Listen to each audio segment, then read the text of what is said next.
Believe me if I told you that Elvis Presley did not have to die at age 42? I know some of you don't really care about Elvis Presley, but if you're a high achieving male, if you're a high value male, if you're a man that is successful in business and in life, and these things are important to you, I believe there's a lesson here for each of us. As we look into the life of Mr. Elvis Presley, we learn a little bit about his successes as the, quote, king of rock, and some of his failures. You know, it is said by many that experience is the best teacher. Some of you have heard me say that I don't believe experience is the best teacher.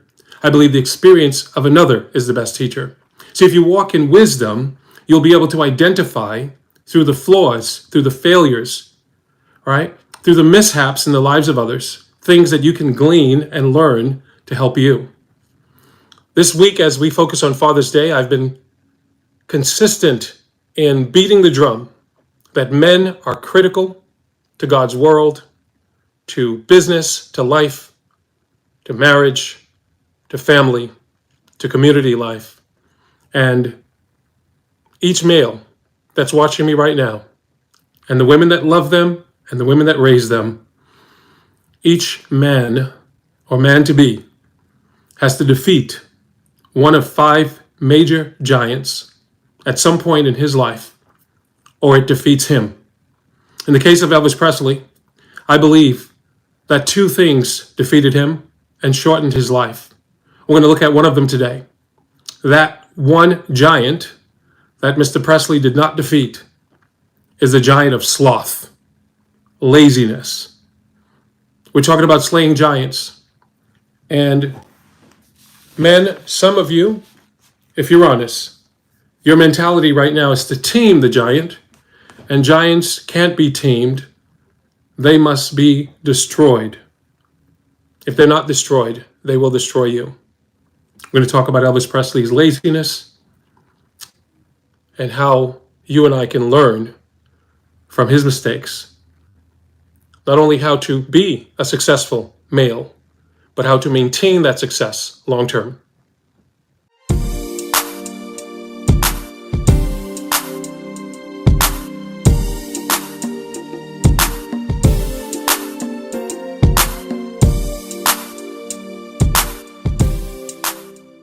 How disciplined are you? Sean Isaacs here, the Wisdom Coach, with a passion to help you get wisdom for business, for life, and for relationships. You know, I've worked with business people for years, and one of the things I've taught men especially is only 3 things. 3 things are needed to be successful. In other words, wherever you are right now, you're able to change the result if you do 3 things on a regular basis. Those 3 things are: you need to be focused, get clear on what it is you've been called, created, and mandated to do. Secondly, be consistent, consistently clear, consistently focused, and do the activities that you need to do on a consistent basis. And then you got to be disciplined. That means you have to make yourself do things when you don't feel like doing it. Here's the key, or a nugget of wisdom that I've learned. Most of the people that are where you want to be, or that are ahead of you, whatever that pursuit is, spiritually, mentally, emotionally, relationally, psychologically, physically, they didn't get there because they're smarter. They didn't get there because they're stronger. They didn't get there because they have deeper pockets. Generally, unless it was inherited or stolen or given, most of us get there over time. And it's through, again, focus, consistency, and discipline. Making yourself do what others and yourself don't feel like doing. See, that's the difference between the successful and the unsuccessful. The unsuccessful don't make themselves do things they don't feel like doing. Successful people understand that they need to be disciplined. So I'm going to leave the source for my information in the description.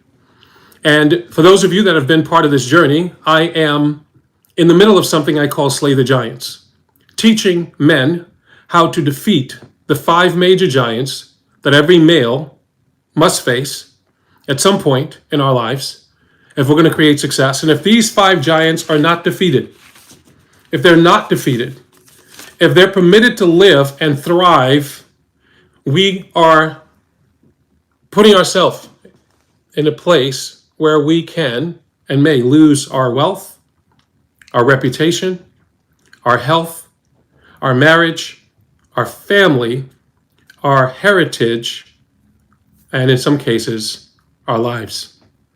This week, we're talking about men who've lost their lives because they didn't defeat these giants in their life. We've talked about men who've lost their wealth or diminished their wealth. Yesterday, we talked about men who lost, like Bill Cosby, reputation. Today, we're dealing with men who destroyed their health or lost their health because they refused to conquer the giant of sloth. The scriptures say in the book of Proverbs, written by Solomon, the wisest man that ever lived, next to Jesus the Christ, it says, a little sleep, a little slumber, a little folding of the hands, and poverty will enter your life. See, it doesn't take a lot of neglect for poverty to enter. Physical poverty, mental, spiritual, psychological, relational poverty enters the life of men on a regular basis. Even the most successful and the most high-achieving men can be lazy in an area of life. Elvis Presley is called the king of rock. The king of rock. Elvis Presley is often referred to as the king of rock and roll, and he was an iconic American singer, musician, and actor. Elvis Presley's music and performances played a pivotal role in the popularization of rock and roll music. His unique brand of various musical genres, including rockabilly, rhythm and blues, and country music, contributed to his distinctive sound and charismatic stage presence. Some of Mr. Presley's most popular songs include Ain't Nothing But a Hound Dog, right? You remember that? Jailhouse Rock, Love Me Tender, and Can't Help Falling in Love. In Mr. Presley's prime, like Mike Tyson's prime, like Kevin Samuel's prime, like Andrew Tate's prime, tons of people want to be like them. Tons of people worship them. Many men aspire to do what Elvis did. Many musicians today still want to have the impact that Elvis had. So what's the giant that Mr. Presley did not defeat in his life? I've already told you.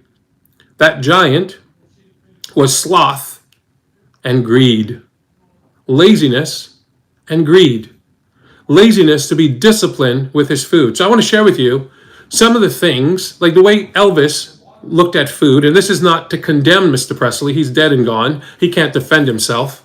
The whole purpose of this is not to knock this man, but to use this as an example and an illustration of what any man is able or capable of doing.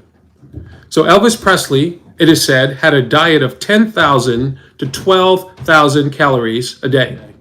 One of Elvis's favorite dishes was called the Fool's Gold loaf.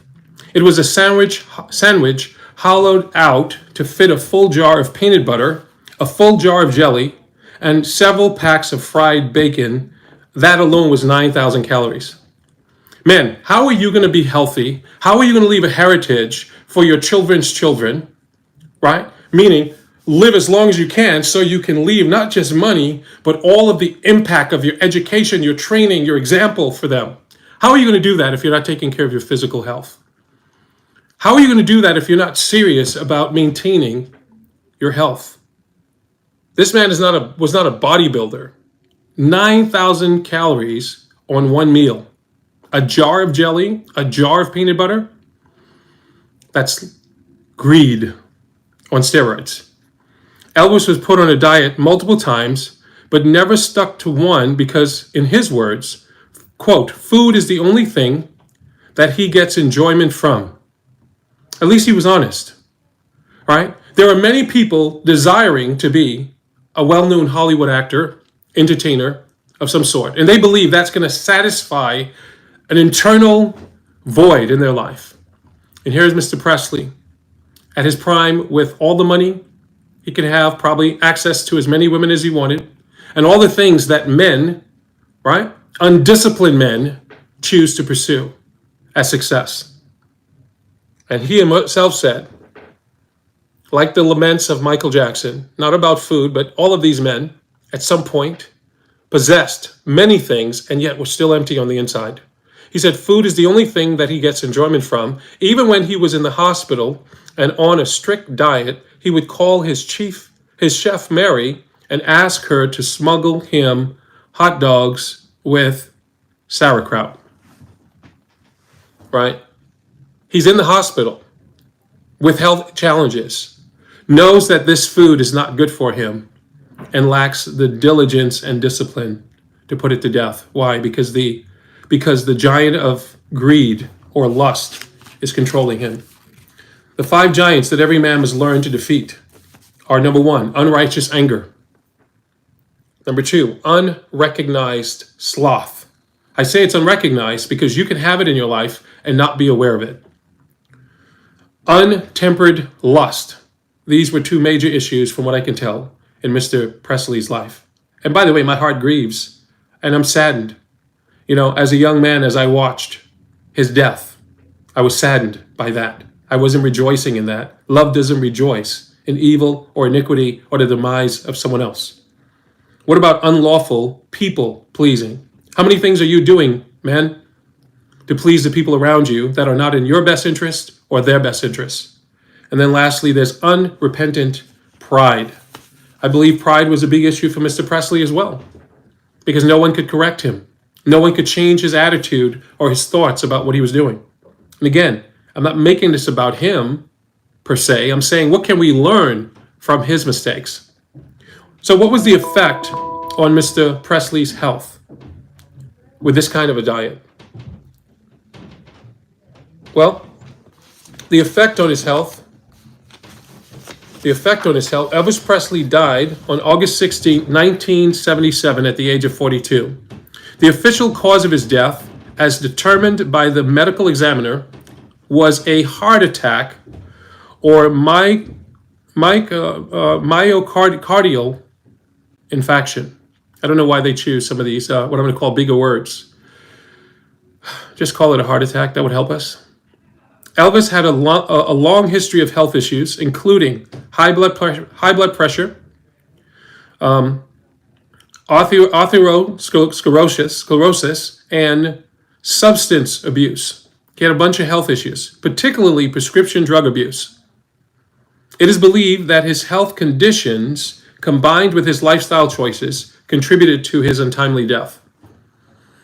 Again, I'll leave the sources in the description so you can look them up and determine if any of what I'm saying makes sense.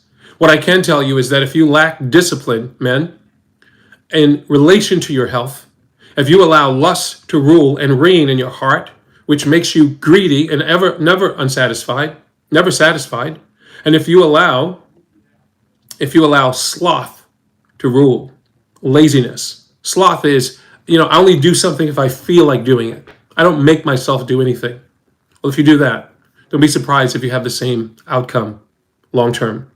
At the time of his death, Elvis was found unresponsive in the bathroom of his Graceland mansion in Memphis, Tennessee. Efforts to revive him were unsuccessful, and he was pronounced dead at Baptist Memorial Hospital. Elvis died again at August 16, 1977, at the age of 42. If you watched his life, Mr. Presley was extremely large by this point, which showed that other things were controlling his life. Now, let's not talk anymore about Mr. Elvis Presley. He's not here. He can't defend himself. What do I want you, men, to glean from this example? I think one of the best ways to learn is to look at the lives of others. Figure out ways that they've made mistakes. Maybe they messed up an area of their life, and make a decision to do different. Again, these 5 giants can master, control, and defeat any man.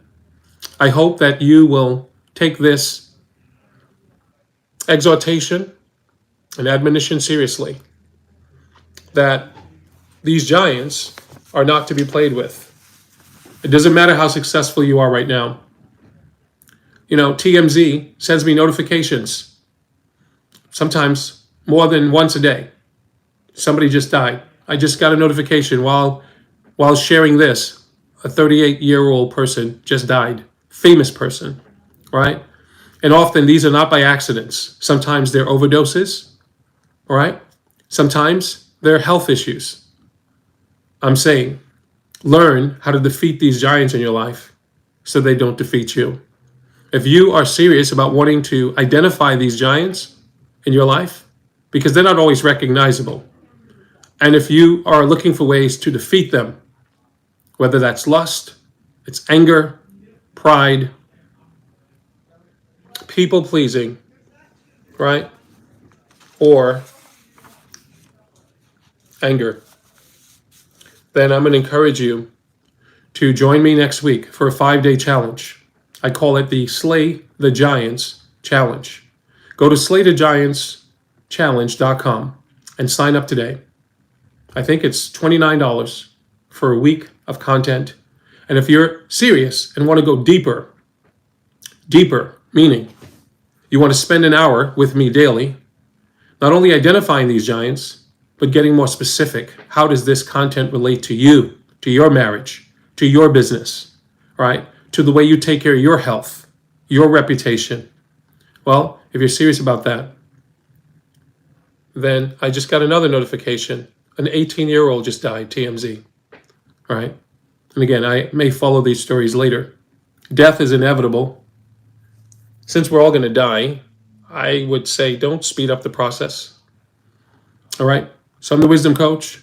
Go now to slaythegiantschallenge.com and sign up. Tell a friend. If you're a mother and you're raising boys, all right, this information will be helpful for them. If you're a spouse, a woman, and your husband, right, may or may not be interested, you should sign up. Get him signed up for this information or join him so you can learn together. One of the things I do, and I've always done with my wife, the one before and the one now, is share areas of struggle and weakness, right? So that I have another level of accountability. And then maybe you're a grandparent. Maybe you're one that's raising men. Or maybe you have a desire. There's a guy you're dating. I don't know. What I can tell you is, as go the men, so goes society. Men are critical to our long-term success. Thanks for taking time to join me for this episode of Slay the Giants. I look forward to connecting with you tomorrow.